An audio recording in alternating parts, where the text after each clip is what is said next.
బాబాయ్ దేవుని మాటలు యేసుప్రభు జీసస్కి ఒకసారి చదువుకొని చూడండి. 2000 సంవత్సరాల కింద యేసుప్రభు భూలోకానికి వచ్చి మన పాపాల కోసం మరణించినాడు. ఆయన అందు నువ్వు విశ్వాసం ఉంచినావు అనుకో నీ పరలోక రాజ్యం ఇస్తాడు. నీ కులాన్ని నీ మతాన్ని కాదు నీ జీవితాన్ని మారుస్తాడు దేవుడు. సరేనా? నీ జీవితాన్ని మారుస్తాడు. చదువు ఏమైనా ఏడుస్తున్నావు? ఓకే ఉంటాయి కదా. అవునవును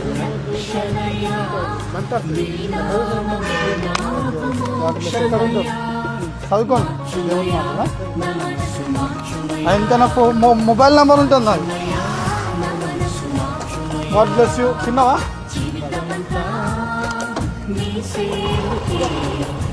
నేను మల్కాజ్గిరిలో ఉంటా. నేను ఇక్కడనే దేవుని సువార్త చెప్పుకుంటా తిరుగుతా. ప్రార్థన చేయండి.